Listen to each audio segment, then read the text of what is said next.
আসসালামু আলাইকুম রহমতুল্লাহি ওয়া বারাকাতুহু। আজ আমরা শীতকালের গুরুত্বপূর্ণ 5টি আমল জানব। একজন মুমিন ব্যক্তি সবসময় চেষ্টায় থাকেন কিভাবে আল্লাহর প্রিয় বান্দা হওয়া যায়। মুমিনের একটি বৈশিষ্ট্য হচ্ছে সে আল্লাহর দেয়া সুযোগগুলো হাতছাড়া করে না। অল্প পরিশ্রমেই যে অধিক সওয়াব হাসিল হয়, এরকম চেষ্টা আমরা সকলেই করে থাকি। চলুন আজ আমরা এমন 5টি আমলের কথা জানব যেগুলো আমাদেরকে আল্লাহর কাছে অধিক প্রিয় করে তুলতে পারে। 1. শীতার্ত মানুষকে শীত বস্ত্র দেওয়া।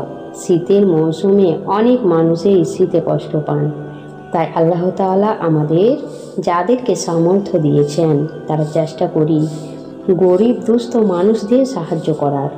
নবীজি সাল্লাল্লাহু আলাইহি সাল্লাম বলেছেন, মানুষের মধ্যে আল্লাহর কাছে সবচেয়ে প্রিয় সে যে মানুষের জন্য কল্যাণের কাজে আসে বা মানুষের উপকার করে।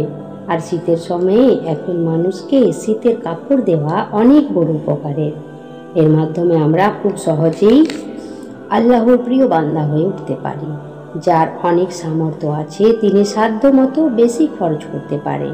যার একেবারেই কম সামর্থ্য সে যতটুকু পারবে গরিবদের দান খায়রাত করবে, যার উদ্দেশ্য হবে একমাত্র আল্লাহর সন্তুষ্টি। 2 নম্বর, নফল রোজা পালন করা। শীতের দিন খুব ছোট এবং পানি পিপাসাও কম, তাই এই শীতে রোজা পালন করতে পারা একটি সওয়াবের কাজ।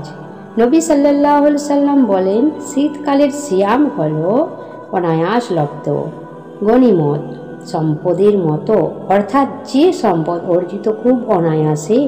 এজন্য আসুন আমরা এই শীতে অল্প কিছু হলেও সিয়াম পালন করি। সোম ও বৃহস্পতিবারে সিয়াম পালন করা নবীজি সাল্লাল্লাহু আলাইহি সাল্লামের সারা বছরের সুন্নাহ। শীতকালে যেহেতু কষ্ট কম হয়, তাই সোম ও বৃহস্পতিবারে রোজাগুলো রাখতে পারি। এছাড়াও হিজরি মাসের 13, 14, 15 দিনগুলোতে সিয়াম পালন করতে পারি। 3 নম্বর, তাহাজ্জুদের সালাত আদায়। শীতকালে রাত বড় হয়, তাই রাতে 10টা ঘুমিয়ে গেলে অনেক লম্বা সময় ঘুমিয়ে ফজরের আগে ওঠা সহজ হয়। এই বড় রাত্রির সুযোগ আমরা কাজে লাগাতে পারি। তাহাজ্জুদের সালাত আদায় করা।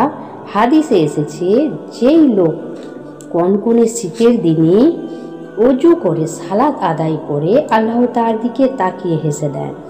অনেক উলামায়ে কেরাম এই হাদিসের ব্যাখ্যায় বলেছেন তাহাজ্জুদের সালাত, আবার অনেকে বলেছেন ফজরের সালাত। অন্য একটি হাদিসে এসেছে, আল্লাহ যার দিকে তাকিয়ে হেসে দেন তাকে তিনি মাফ করে দিয়ে জান্নাত দিয়ে দেন। সুবহানাল্লাহ। 4 নম্বর, কষ্ট উপেক্ষা করে ওযু করা।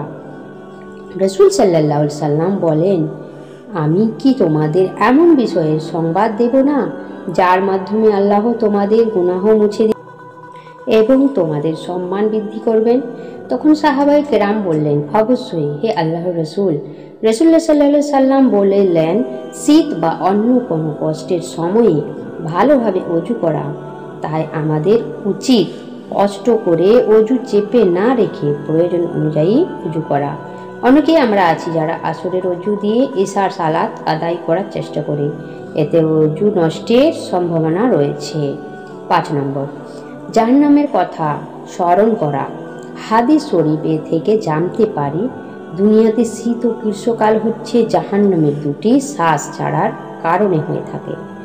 জাহান্নামে শীত ও গরম উভয় রকম অবস্থায় বিদ্যমান, আর এর প্রচণ্ডতা কমানোর জন্য আল্লাহ তাআলা একে 2টি শ্বাস ছাড়ার অনুমতি দিয়েছেন, যার ফলে দুনিয়ার বিভিন্ন জায়গায় শীত ও গ্রীষ্মের সৃষ্টি। তাই শীতকালে আমাদের উচিত হবে জাহান্নামের কথা স্মরণ করা এবং জাহান্নাম থেকে মুক্তি পাওয়ার জন্য করণীয় প্রয়োজনীয় কাজগুলোর প্রতি দৃষ্টি রাখা।